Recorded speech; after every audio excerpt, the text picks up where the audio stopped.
Hello. कल जो बताया था वो नहीं कराऊंगा। कल क्या बताया था, क्वेश्चन कराऊंगा नहीं कराऊंगा, टाइम ही नहीं मिला बनाने का। इसीलिए नेक्स्ट टॉपिक पढ़ लेते हैं, जो अच्छा टॉपिक है। इसको समझना ध्यान से। कोई दिक्कत कहीं समस्या हो तो फटाक से बोल दोगे, शर्माओगे नहीं बोलने में। Heating effect of electric current है, बहुत अच्छा टॉपिक है। जूल्स लॉ ऑफ हीटिंग है, बोर्ड के लिए बहुत अच्छा है। इलेक्ट्रिक एनर्जी है, ये भी बहुत अच्छा है बोर्ड के लिए। और पावर भी बहुत ही अच्छा है। जो बोर्ड में सवाल आता ही रहता है, हर साल एक दो सवाल इस बोर्ड में पक्का कंफर्म है कि इस टॉपिक से एक या दो आएगा। ठीक, इसलिए इसको पढ़ना बहुत अच्छे से, ध्यान से सुनना। जो भी दिक्कत होगा आराम से तुरंत ही पूछ लेना। ठीक है, ये हमने कर लिया था, इस पे क्वेश्चन भी कर लिए हैं और करेंगे बाद में आराम से। ठीक, अब है हमारा सबसे पहला टॉपिक क्या है, heating effect of electric current. ठीक, तो तुम्हें अभी सबसे पहला एग्जांपल एक बल्ब के बारे में सोचने के लिए कहता हूँ। जो 100 वाट का बल्ब होता है, देखा होगा सबने। हाँ, 100 वाट का जो बल्ब होता है, लाल वाला जो लाल रोशनी देती है ना, वो बल्ब तुमने देखा है, सबने देखा होगा। उसमें क्या लगा रहता है, टंगस्टन का क्या रहता है, फिलामेंट होता है। हाँ, और वो जलता है ना, ग्लो करता है। ग्लो नहीं करता है मतलब क्या, अरे रोशनी देता है ना। हाँ, रोशनी देता है, देता है ना। क्यों? हाँ, क्यों रोशनी देता है? बैठो ना पहले, उसके बाद। हाँ, 100 वाट का बल्ब देखा है। स- काफी नीचा सुनते हो जी तुम, है अजीब सा आ रहा है। अच्छा, हेलो, अब ठीक है क्या? है, ठीक है, या और कुछ कर दे? हेलो, हेलो, हेलो, हेलो, अब ठीक है आवाज? समझ में आ रहा है? चलो बताओ, 100 वाट का बल्ब देखा तुमने?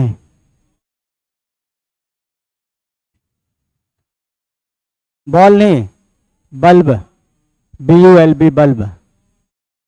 अरे, येलो रोशनी जो देता है, देखा है ना, वो कैसा रहता है?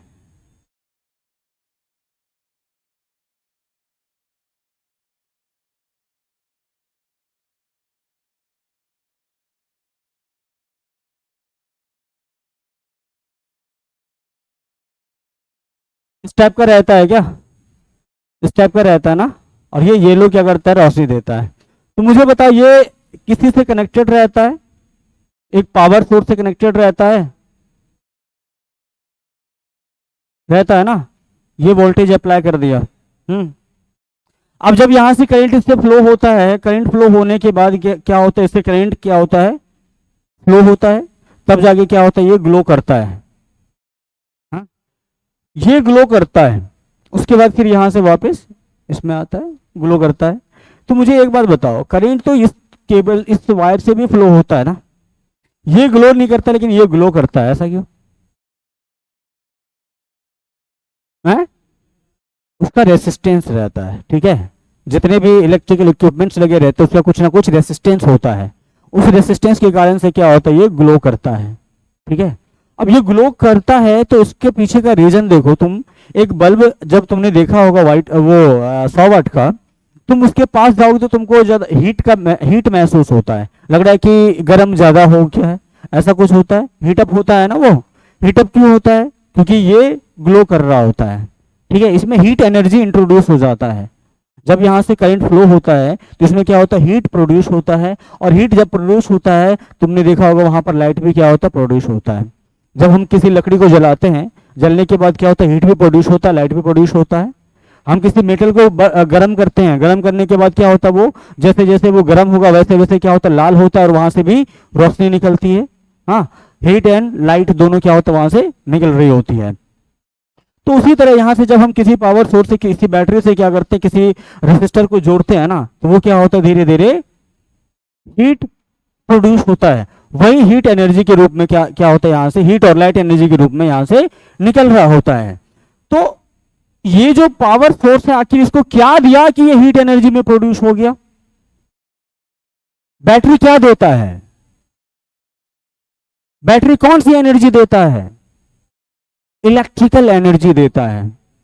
बैटरी में होता है वैसे केमिकल एनर्जी, उस केमिकल एनर्जी को कन्वर्ट करके क्या करता है वो इलेक्ट्रिकल एनर्जी में कन्वर्ट करता है, और वो इलेक्ट्रिकल एनर्जी क्या करता है वापस से इस बल्ब को मिलता है, और वो इलेक्ट्रिकल एनर्जी इसको क्या करता है हीट और लाइट एनर्जी में कन्वर्ट कर देता है। मतलब जहां जितनी एनर्जी यहां से निकल रही होती है उतनी ही एनर्जी हमें यहां से भी प्रोड्यूस हो रही होती है। इतनी बात आ गई समझ में? हाँ, अब देखो, अब इसको पढ़ते हैं। When electric current is supplied to a purely resistive conductor, the energy of electric current is dissipated entirely in the form of heat and as a result resistor gets heated। वही चीज बताया अभी मैंने। This effect is known as heating effect of electric current. जो मैंने अभी यहाँ पे बना के दिखाया था सेम चीज वहां पे बोला जा रहा है कि नहीं है? ठीक है। तो जब भी हम किसी भी प्योरली रेसिस्टिव कंडक्टर से या प्योरली रेसिस्टिव डिवाइस से क्या करेंगे इलेक्ट्रिक सप्लाई करेंगे, इलेक्ट्रिक सप्लाई होगा तो क्या होगा उसकी जो इलेक्ट्रिकल एनर्जी है वो किस में कन्वर्ट हो जाएगा, dissipated entirely in form of heat and as a result resistors get heated. This effect is known as electric effect of electric current, electric heating effect of electric current. आगे बात समझ में? हाँ ठीक है। तो इतना समझ में आया क्यों हीट होता है, क्यों वहां से लाइट निकलती है। जब भी हीट कोई भी चीज हीट होता है, हीट होने के बाद क्या होता है वहां से लाइट प्रोड्यूस होती है। ठीक। अब कहोगे सर क्या ये लाइट, ये वाली जो व्हाइट वाली बल्ब है ये भी हीट होके ये भी तो लाइट प्रोड्यूस कर रही है, ये तो इतना हीट नहीं होता है। होता है? ये उतना हीट नहीं होता। ये क्या होता है एलईडी होता है, लाइट इमिटिंग डायोड होता है। LED, LED. तुमने बल्ब लेने के लिए गया होगा ना कभी, ये वाला बल्ब तुमने उस पर लिखा देखा होगा, उसके बॉक्स पे लिखा होता है LED bulb, light emitting diode होता है। क्या होता है ये? Light emitting diode. ठीक है, लाइट एमिटिंग डायोड। ये लाइट डायोड ये क्या करता है सिर्फ लाइट को एमिट कर देता है, हीट एनर्जी यहां पर ज्यादा प्रोड्यूस नहीं होती है, क्योंकि इसमें जो लगा हुआ रेसिस्टर होता है वो क्या होता है मेटलॉइड का होता है, मेटलॉइड का होता है। हाँ ठीक है, इसी वजह से क्या होता है यहां से सिर्फ लाइट निकलती है, हीट यहाँ पे ज्यादा प्रोड्यूस नहीं होता है। लेकिन वो जो 100 वाट का बल्ब होता है वो किसका लगा रहता है, उसमें फिलामेंट किसका होता है टंगस्टन का, वो जबकि मेटल होता है। ठीक है, उसी वजह से वो क्या होता है हीटअप भी होता है और लाइट भी एमिट होता है वहां से। इतनी बात आ गई समझ में? एक तुमने और पढ़ा होगा एलसीडी, टीवी होता है ना, ये क्या होता है इसका full form? Light compact disk होता है, या फिर और क्या कहोगे इसको? Liquid crystal display. हाँ ठीक है, ये लिक्विड क्रिस्टल डिस्प्ले होता है। तो ये हमें नहीं जानना है एलईडी के बारे में। एलईडी क्या करता है तुम्हें सिर्फ लाइट एमिट कर रहा होता है, हीट ज्यादा नहीं होता है, थोड़ा बहुत हीट होता है क्योंकि रेसिस्टेंस तो उसका भी होता है। ठीक है, उसका भी रेसिस्टेंस होता है इसलिए थोड़ा बहुत वो भी हीट होता है। ठीक, लेकिन ये जो तुम्हारा पीला वाला बल्ब होता है उसका रेसिस्टेंस ज्यादा होने के कारण से ज्यादा हीटअप होता है, ज्यादा वहां से लाइट एनर्जी निकलती है और ज्यादा ही वहां से हीट एनर्जी भी प्रोड्यूस होती है। तो वो प्रोड्यूस आखिर हुई क्यों है? क्योंकि हमने यहाँ से इलेक्ट्रिकल एनर्जी दिया, और जितना इलेक्ट्रिकल एनर्जी यहाँ से सप्लाई होता है उतना ही यहाँ से क्या होता है हीट एनर्जी भी निकलता है। तो जितना हीट एनर्जी यहाँ से निकल रहा है उतना ही क्या कहोगे यहाँ से इलेक्ट्रिकल एनर्जी प्रोड्यूस हुआ है। ठीक है, जितना हीट एनर्जी यहाँ से प्रोड्यूस हुआ उतना ही इलेक्ट्रिकल एनर्जी का क्या होगा डेसिपेट हुआ है। हाँ, इतनी बात आ गई समझ में? तो इसको नोट कर लोगे heating effect of electric current को। ठीक, फिर आगे हम बात करेंगे तो समझ में आएगा आखिर ऐसा होता क्यों है।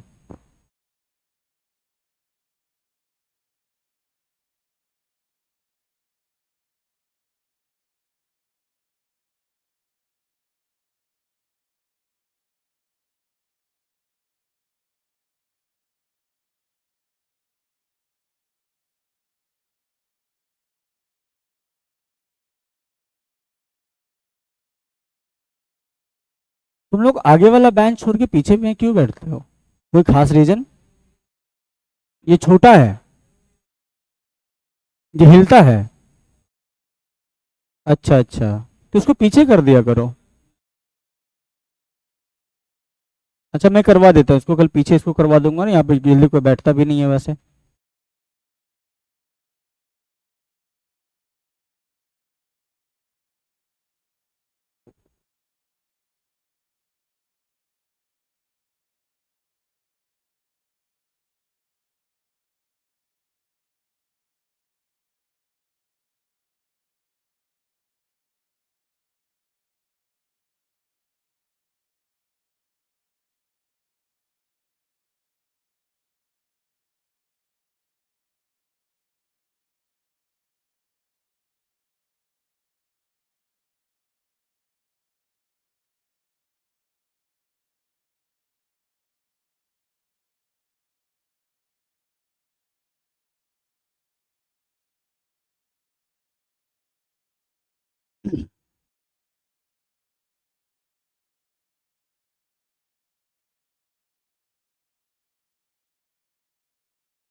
वाह,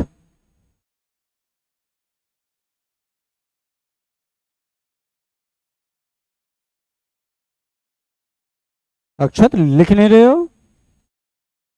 हैं? मन नहीं कर रहा है? क्यों? चलो आगे देखते हैं, आगे क्या है। ये सब के सब क्या है, heating effect of electric current पर बेस्ड क्या है, इलेक्ट्रिकल इक्विपमेंट्स होता है। जैसे ये हमारा क्या है, आयरन होता है, ये पानी गर्म करने वाला रॉड होता है, और ये क्या होता है, बाल को गर्म करने वाला हेयर स्ट्रेटर है, ड्रायर है, अच्छा वही ड्रायर। और ये क्या होता है, ठीक है, ओवन। ओवन ऐसा नहीं होता है, छोड़ो। और ये क्या है, गीजर है। और ये क्या है, कौन सा, इंडक्शन है, इंडक्शन है, ठीक है, इंडक्शन है। तो अब देखो इसके पीछे की कहानी क्या है। अब ये जो ग्लो कर रहा हो तो इसके पीछे की कहानी क्या है, अब इसको समझो ध्यान से। क्या कह रहा है कि cause of heating effect of electric current, आखिर इसका कॉज क्या है इसके पीछे का, मैं थोड़ा पहले समझाऊं तुम्हें यहां से।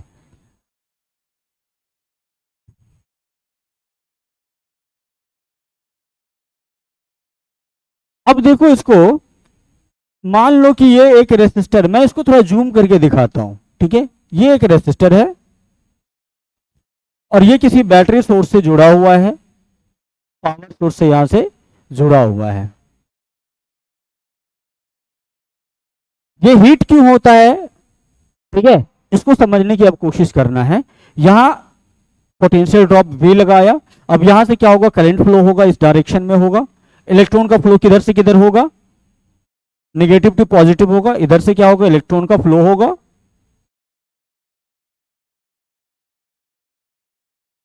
इधर से इधर इलेक्ट्रॉन इलेक्ट्रॉन का फ्लो होगा।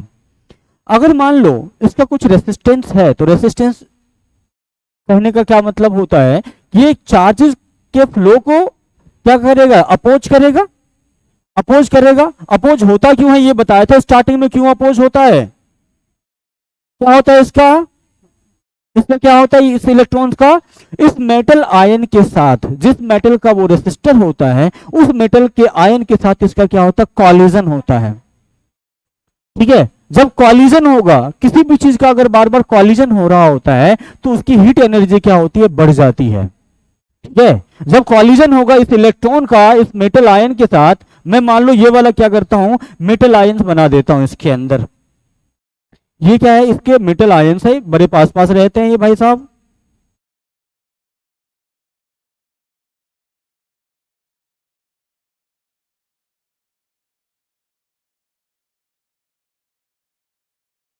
अब जब ये इलेक्ट्रॉन इधर से गुजरने की कोशिश करेगा तो इस मेटल आयन का क्या होगा, कॉलिजन होगा,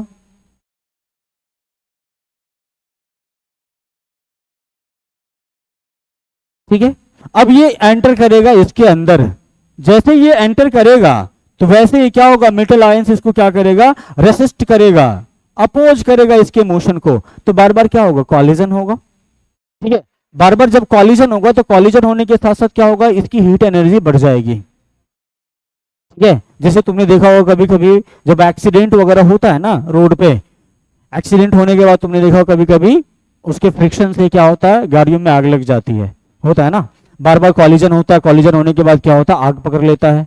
या फिर तुम एक काम कर सकते हो, अगर एक ही जगह तुम बार बार किसी चीज को ठोक रहे हो, इस तरह से कर रहे हो ना, तो वहां की देखोगे हीट एनर्जी बढ़ जाएगी, ठीक है, हीट एनर्जी बढ़ जाएगी।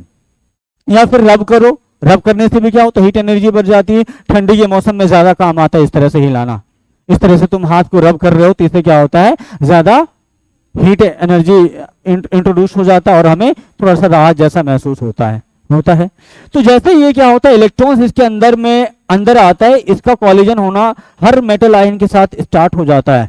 कभी मेटल आयन का इलेक्ट्रॉन के साथ कॉलिजन होगा, कभी इसी इलेक्ट्रॉन का दूसरे इलेक्ट्रॉन के साथ कॉलिजन होगा।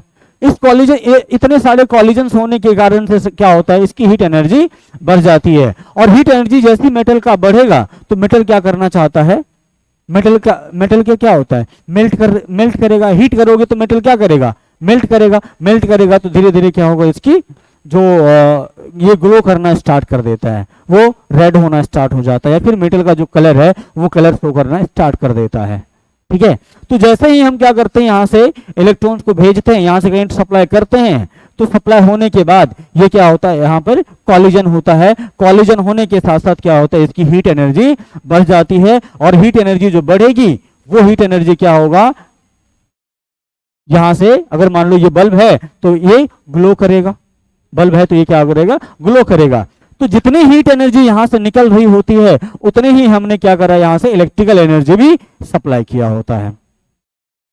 जितने देर के लिए हमने यहां से करंट फ्लो कराया उतने ही देर के लिए क्या होगा, इसमें इलेक्ट्रिकल एनर्जी हीट एनर्जी के रूप में ट्रांसफर हो चुका होता है।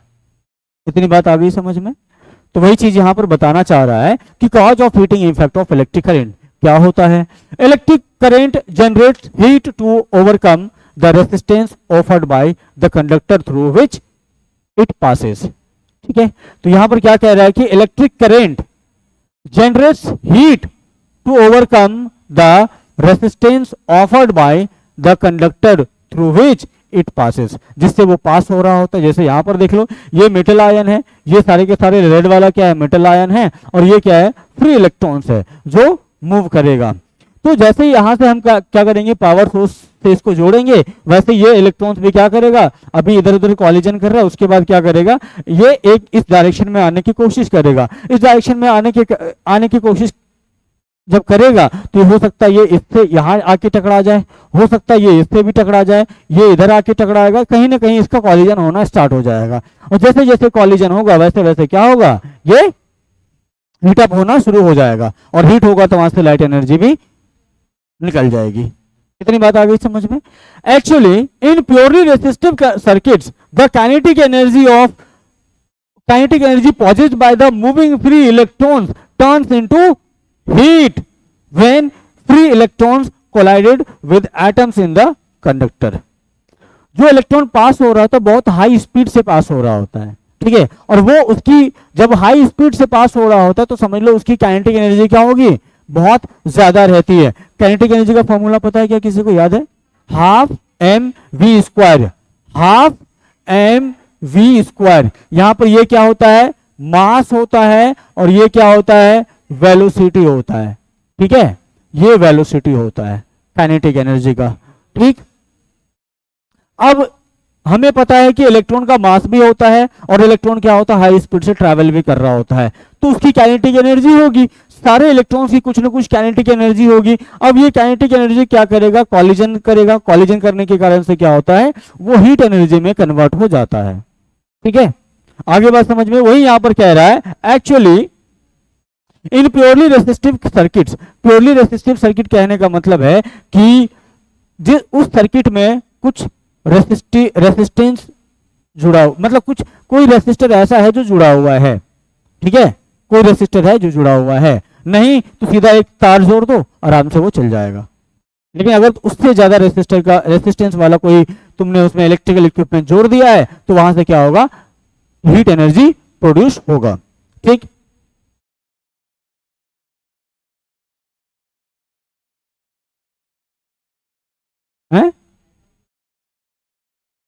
एटम के इलेक्ट्रॉन कभी भी न्यूक्लियस से जाके नहीं टकरा सकता। बाहरी सेल में जो इलेक्ट्रॉन्स रहता है उससे टकराता है। ठीक है, जैसे पोटेंशियल हम ड्रॉप अप्लाई करते हैं ना, तो इसके अंदर मेटल आयन के पास जो इलेक्ट्रॉन्स होता है वो भी फ्री इलेक्ट्रॉन्स होता है, वो भी मूवमेंट करना स्टार्ट कर देता है। ठीक है, तो वो अगर मूवमेंट करना स्टार्ट करेगा तो वहां से भी क्या होगा, कॉलिजन होगा। ठीक है, कॉलिजन जैसे होना शुरू हो जाएगा वैसे इसकी हीट एनर्जी बढ़ जाएगी। ये कभी न्यूक्लियस से नहीं टकराएगा ना। न्यूक्लियस में वैसे कौन सा चार्ज होता है, पॉजिटिव चार्ज होता है, तो पॉजिटिव चार्ज नेगेटिव चार्ज यहां आ तो सकता है लेकिन आता नहीं है कभी। क्यों नहीं, हाई स्पीड रहेगा तो नहीं टकराएगा। बहुत हाई स्पीड में रहता है ना, बहुत हाई स्पीड से वो क्या करता है, ट्रैवल कर रहा होता है, अपने सेल में घूम रहा होता है। और जब यहां से हम पोटेंशियल ड्रॉप अप्लाई करते हैं ना, जब पोटेंशियल ड्रॉप, कहां भाग गया भाई, हाँ, जब यहां से पोटेंशियल ड्रॉप अप्लाई करते हैं तो यहां से भी कुछ इलेक्ट्रॉन्स क्या होता है, आता है, एक्स्ट्रा इलेक्ट्रॉन्स आया, तो एक्स्ट्रा इलेक्ट्रॉन क्या करेगा, इस मेटल आयन के पास जो फ्री इलेक्ट्रॉन्स होता है उससे कॉलिजन करता है, कॉलिजन करने के बाद वापस, ऐसा नहीं कि सिर्फ इसके मेटल आयन और फ्री इलेक्ट्रॉन्स के साथ ही उसका क्या होगा, कॉलिजन, ये इसके बॉडी का जो ये बाहरी भाग है ना, ये जो सरफेस एरिया है उससे भी इसका कॉलिजन होगा। ठीक है, जैसे गैस सिलेंडर में गैस का जो मॉलिक्यूल्स है किस किस से कॉलिजन करता है, गैसेस स्टेट पढ़े हो, थ्री स्टेट्स ऑफ मैटर नहीं पढ़ा, solid state, gas state, liquid state पढ़ा है ना। तो गैसेस स्टेट जब तुमने पढ़ा था तो गैस क्या करता है, प्रेशर अप्लाई करता है, प्रेशर लगाता है। हाँ, अगर किसी कंटेनर में वो गैस बंद है तो उस कंटेनर में प्रेशर आता है, प्रेशर किसकी वजह से आता है, due to multiple collision of gases molecules. और वो कॉलिजन किस किस के साथ होता है, एक तो खुद अपने गैस के आयंस के साथ उसका कॉलिजन होगा, गैस मॉलिक्यूल के साथ कॉलिजन होगा। उसके साथ साथ क्या होता है कि जो सिलेंडर का वॉल होता है उससे भी उसका कॉलिजन होता रहता है, इसी वजह से उसके सिलेंडर के अंदर क्या होता है, गैसियस प्रेशर होता है। ठीक है, तो यहां भी क्या होगा, जो फ्री इलेक्ट्रॉन्स होता है ये इसके सरफेस पर भी क्या करेगा, बार बार कॉलिजन करता है। ठीक है, तो यहां से भी हीट क्या होता, प्रोड्यूस हो जाएगा। ठीक, तो actually in purely resistive circuit the kinetic energy possessed by the moving free electrons turn into heat when free electrons collided with atoms in the conductor। ठीक है, तो ये ऐसे ही ऐसे कॉलिजन नहीं होता। अगर अगर मान लो सिर्फ एक मेटल रखा हुआ है ना, एक सिर्फ मेटल का टुकड़ा है, ठीक, तो इसमें तो ऐसा नहीं कि फ्री इलेक्ट्रॉन्स नहीं होगा, रहता तो है। हाँ, हाँ, सारे के सारे एटम से मिलके बने, मान लो कि ये आयरन का एक टुकड़ा है, आयरन का टुकड़ा है तो आयरन के पास क्या है, आयरन का एटम है, आयरन के एटम के बाहरी सेल में क्या होगा, फ्री इलेक्ट्रॉन्स रहता है, जो क्या कर रहा होता है, अपने ही सेल्स में मूव कर रहा होता है, यहां पर कोई दिक्कत नहीं है। लेकिन जैसे ही हम क्या करते हैं ना, किसी पोटेंशियल से इसको पोटेंशियल अप्लाई कर देते हैं ना, तो अब ये क्या होगा कि यहाँ पोटेंशियल ड्रॉप आ गया, पोटेंशियल जैसे आएगा तो यहाँ से क्या होगा, इलेक्ट्रॉन्स का फ्लो होना स्टार्ट हो जाएगा। तब इसके अंदर भी जो फ्री इलेक्ट्रॉन्स होता है ये भी मूव करना स्टार्ट करता है। मूव करने के चक्कर में क्या होता है, अब इसको यहाँ से लेके यहाँ तक क्या होगा, पार करना पड़ेगा, यहाँ से यहाँ इलेक्ट्रॉन को आना पड़ेगा। तो इसके लिए ये पूरे के पूरे जो जंजाल है, जाल है, इसको इसके साथ कॉलिजन करते हुए इसको वापस इधर से आना पड़ता है। तो इसी कॉलिजन के चक्कर में क्या होता है, इस वाले पार्ट का पूरा हीट एनर्जी बढ़ जाता है। आगे बात समझ में, बढ़े आगे, इसको लिखोगे, लिखो इसको, causes of heating effect of electric current.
वाह,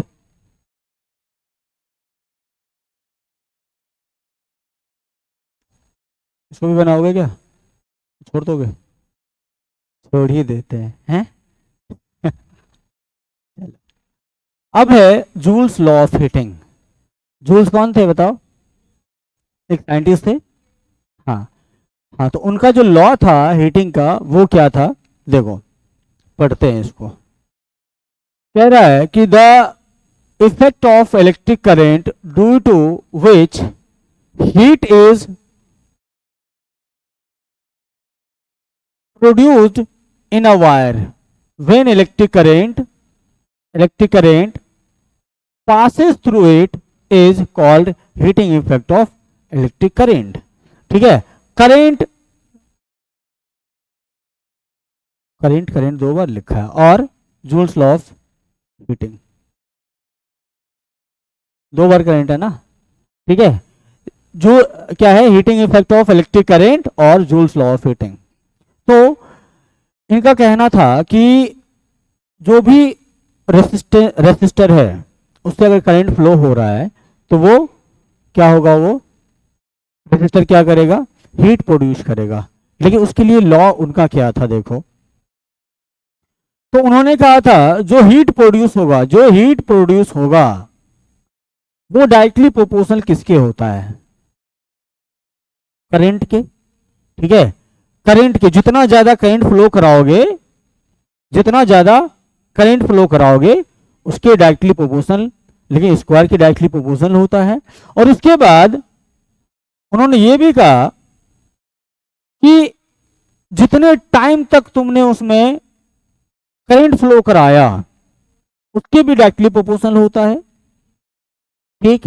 और उसके उस रेसिस्टर के रेसिस्टेंस के भी डायरेक्टली प्रोपोर्शनल होता है। ठीक है। उस रेसिस्टर के रेसिस्टेंस के भी डायरेक्टली प्रोपोर्शनल होता है। तो वहां से उनका लॉ क्या बन के आ जाता है, H equal to I square R into T. ठीक है। I square R into T. तो उनका ये लॉ है जो तुम्हें याद रखने हैं। क्या कहता है, the effect of electric current due to which heat is produce in a wire when electric current passes through it, it is called heating effect of electric current और जूल्स लॉ ऑफ हीटिंग। और उनका main कहना क्या था कि किसी भी resistor में अगर हीट प्रोड्यूस हो रहा है तो वो डायरेक्टली प्रोपोर्शनल क्या होगा, square of the electric current, directly proportional to time और directly proportional to resistance of that conductor. ठीक है। तो यहां पर आई क्या होगा, आई इक्वल टू, पहले आई इक्वल टू क्या है, करेंट, उसके बाद टी क्या है, टाइम, कितने टाइम के लिए तुमने उसमें करंट फ्लो कराया, उसके बाद आर क्या है, रेसिस्टेंस ऑफ द रेसिस्टर। ठीक। तो ये है, नोट कर लो इसको।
अक्षत क्या हो गया, तुम लिख नहीं रहे हो?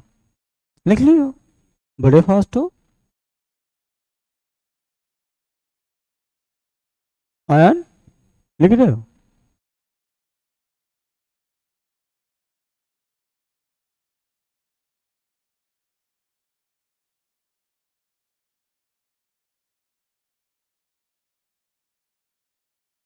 और यहाँ से H को भी लिख लोगे। H क्या है? H क्या है? Heat produced.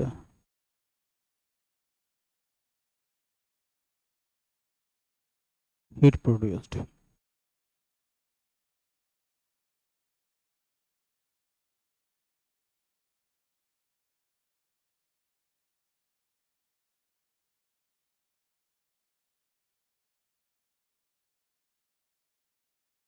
तो अभी तक क्या बताया है कि जो करंट पास हो रहा होता है किसी भी रेसिस्टर से, तो वहां पर क्या होता है? हीट प्रोड्यूस होता है। ठीक है, वो हीट प्रोड्यूस हुआ जो है वो किसके कारण से हुआ था?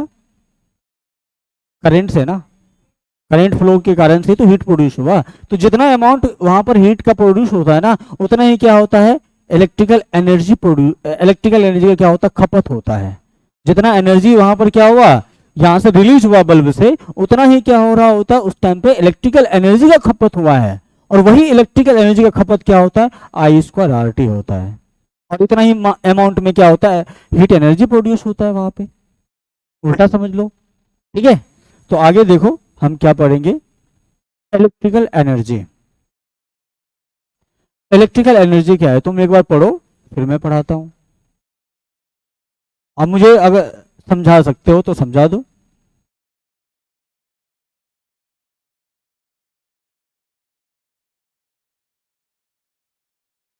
तीनों के तीनों क्या यहाँ पे तुम्हारे डेफिनेशन ही है। नीचे वाला क्या है? नीचे वाला डेफिनेशन दिया है, ऊपर वाला नहीं है क्या? ऊपर वाला क्या है? नहीं पता चल रहा? लास्ट का इजी लग रहा है। अच्छा, समझ में कौन सा आया? लास्ट वाला समझ में आ गया पक्का? तो मैं अब तीनों को समझाता हूं क्या कहना चाह रहा है। देखो, पहला जो तुम्हारा यहाँ पर है इलेक्ट्रिकल एनर्जी, वो क्या है? ये कह रहा है कि electrical energy is the energy derived from electric potential energy और kinetic energy of the charge particle. Charge particle का मतलब समझे? हाँ, नहीं समझे? ये तो यहाँ जो हीट एनर्जी प्रोड्यूस हुआ है किसके कारण से? इस चार्ज पार्टिकल का जो काइनेटिक एनर्जी है, वही इसी का तो यहाँ पर क्या होता है? कॉलिजन होता है, जिसकी वजह से हीट प्रोड्यूस होता है। अगर ये चार्ज पार्टिकल यहाँ पर आए ही ना, इसका कॉलिजन हो ही ना, तो क्या यहाँ पर हीट एनर्जी प्रोड्यूस होगा? नहीं होगा ना। तो अगर कॉलिजन नहीं हुआ तो क्या यहाँ से इलेक्ट्रिकल एनर्जी का खपत होगा? नहीं होगा। ठीक है, तो जो कॉलिजन होता है उसी की वजह से क्या होता है? हीट एनर्जी यहाँ पर प्रोड्यूस होता है। तो वही पहला इसका डेफिनेशन क्या था? पहला डेफिनेशन वही चीज है कि कह रहा है कि electrical energy is the energy drive from electrical potential energy. अब पोटेंशियल एनर्जी की भी बात कर लेते हैं। पोटेंशियल एनर्जी की, पोटेंशियल एनर्जी का मतलब है कि इसने जो एनर्जी प्रोड्यूस किया, ठीक है, पोटेंशियल डिफरेंस की वजह से जो पोटेंशियल एनर्जी आई है, उसने उसके कारण से जो एनर्जी प्रोड्यूस हुआ है वो किसको मिला है? एक चार्ज पार्टिकल को, इस पार्टिकल्स को मिला। और ये चार्ज पार्टिकल नाचते हुए कहाँ गया? मेटल आयन से टकराया, इलेक्ट्रॉन से टकराया और यहां पर हीट प्रोड्यूस किया।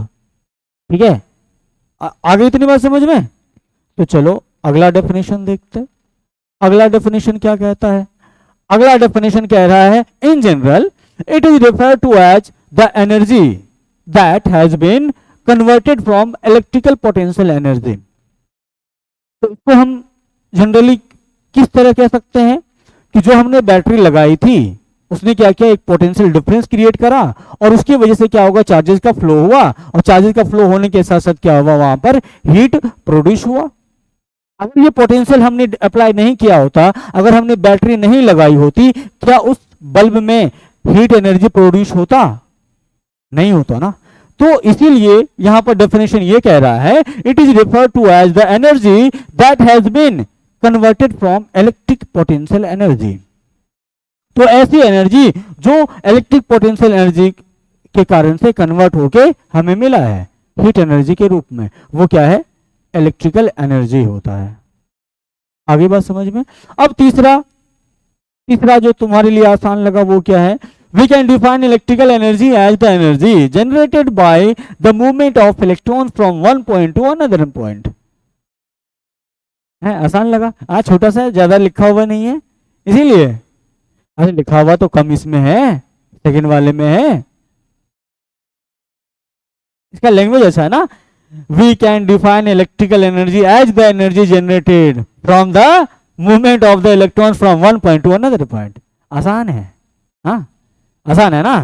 तो ये क्या कह रहा है, ये कह रहा है कि भाई ये जो इलेक्ट्रॉन्स है, ये जो इलेक्ट्रॉन्स है, इसके कारण से जो एनर्जी प्रोड्यूस हुआ है, इसके मूवमेंट के कारण से जो एनर्जी प्रोड्यूस हुआ है, वही क्या है, इलेक्ट्रिकल एनर्जी है। तो तीन डेफिनेशन, तीन टाइप के डेफिनेशन है, लेकिन सबका मकसद एक ही है, तीन दबाक डम डम है ये ना लेकिन वो मकसद नहीं, मकसद क्या है यहाँ पर, इलेक्ट्रिकल एनर्जी पढ़ना। हाँ तो ये आ गई बात समझ में, ये तीनों डेफिनेशन समझ में आया। तो पहला डेफिनेशन भी सही है, ठीक है। पहला डेफिनेशन कहता है कि ऐसा एनर्जी जो इलेक्ट्रिक पोटेंशियल एनर्जी और kinetic energy of the charge particle से हमें प्राप्त होता है, ठीक है।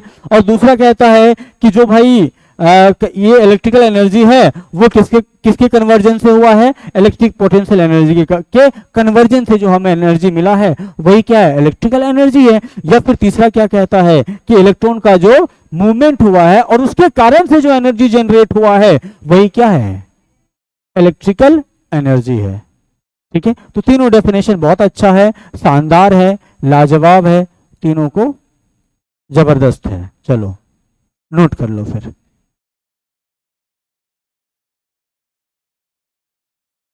नहीं, तीनों,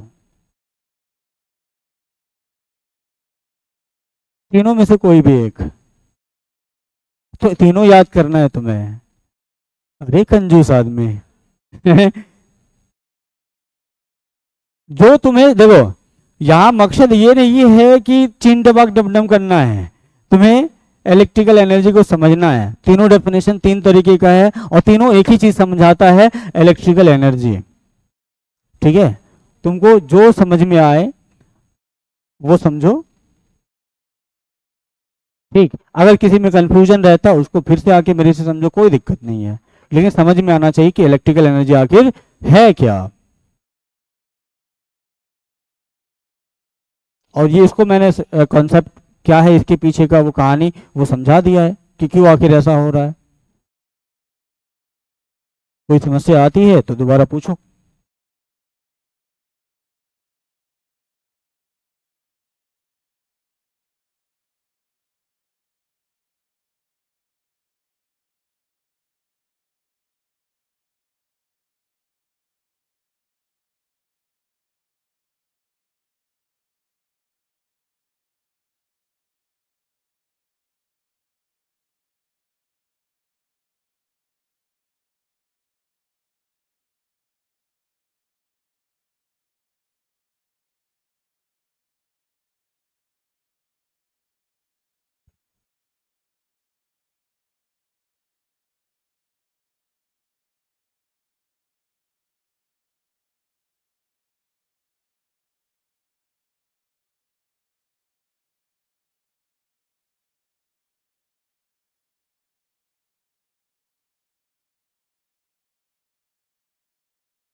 वाह,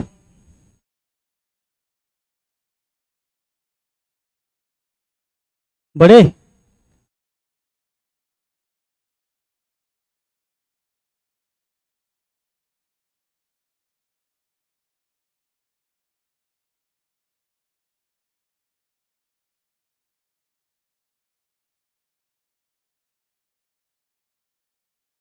ये क्यों नाच रहे भाई साहब, इसको ज्यादा एनर्जी मिल गई क्या है। चलो कोई बात नहीं। इलेक्ट्रिकल पावर, पावर रेटिंग, एक काम करेंगे ना, इलेक्ट्रिकल पावर कल ही पढ़ेंगे, मतलब अगली क्लास में पढ़ेंगे। तो अभी मुझे बताओ, यहाँ तक में किसी को कोई प्रॉब्लम है क्या, कोई समझने में कोई दिक्कत नहीं है, पक्का। तो एक जो है जूल्स लॉ ऑफ हीटिंग का मैं अलग से डेफिनेशन तुम्हें लिख के देता हूँ अभी, हाँ, आ गया। हाँ, ये इसको तुम इस तरह का एक और डेफिनेशन लिख सकते हो। जब तक टाइम है हमारे पास थोड़ा सा कर लेते हैं।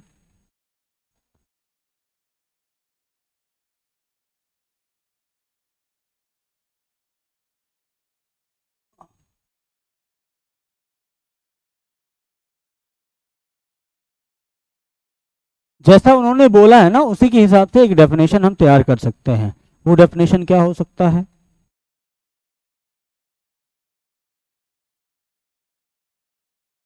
Joules law of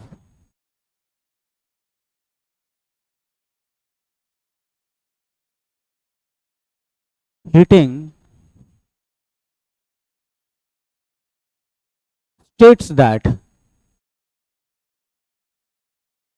states that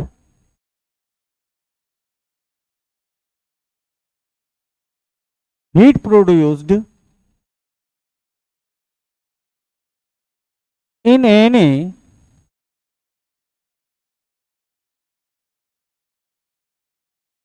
resistor is directly proportional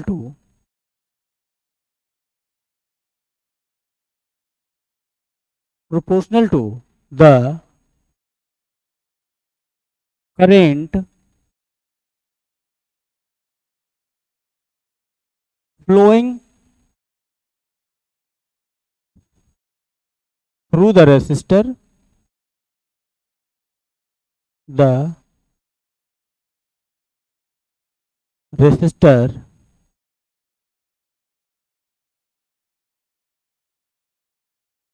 resistance of that resistor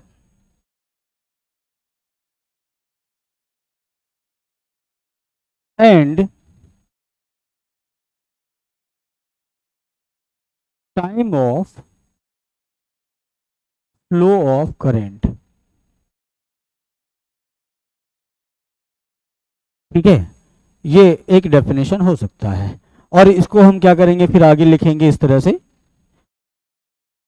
heating effect of joules, ये जूल्स लॉ ऑफ हीटिंग ये क्या कहता है? डायरेक्टली प्रोपोर्शनल कहता है आई स्क्वायर के स्क्वायर ऑफ द, हमने लिखा था क्या?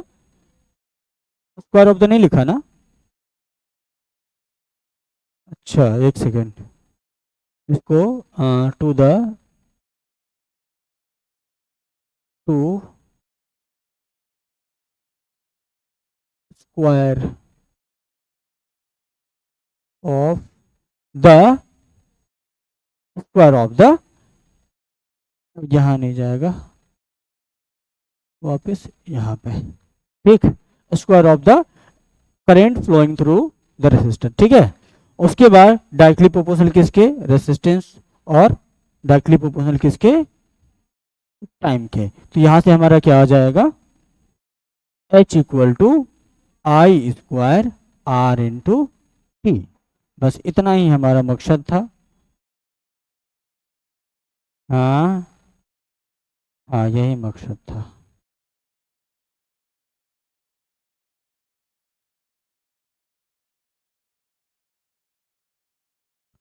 तो जहाँ पे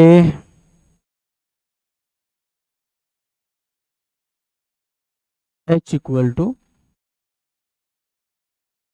heat produced, I equal to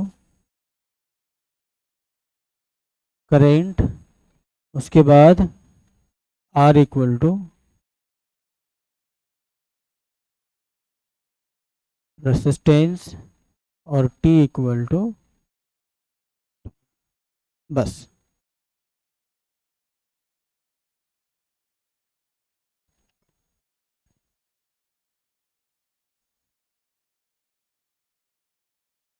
इसमें कोई दिक्कत? ठीक है, ये डेफिनेशन तुम लिख दोगे तो ज़्यादा बेहतर रहेगा। पूरा लिखोगे तो पूरा नंबर आराम से मिल जाएगा, क्यों नहीं मिलेगा? ये 10 मार्क का। हाँ 2 मार्क्स तक ठीक है। हैं? प्रूफ नहीं है ये, बस जूल्स लॉ ऑफ हीटिंग है, बस इतना। इसको हम आगे भी प्रूफ करके देखेंगे कि ये सच में ये फॉर्मूला आता है क्या। ये हम देखेंगे, इलेक्ट्रिकल एनर्जी निकालेंगे तो वहाँ पर दिखेगा हमें कि सच में ये फॉर्मूला आता भी है। ठीक है, यही, और ये पहले जूल साहब ने बता दिया था। ठीक है, तो चलो हम आगे पावर वगैरह जो है ना, पावर वगैरह हम अगली क्लास में करेंगे। ठीक, उसके बाद पावर रेटिंग है, bulb in series, bulb in parallel, ये सारी चीज़ें अगली क्लास में करेंगे।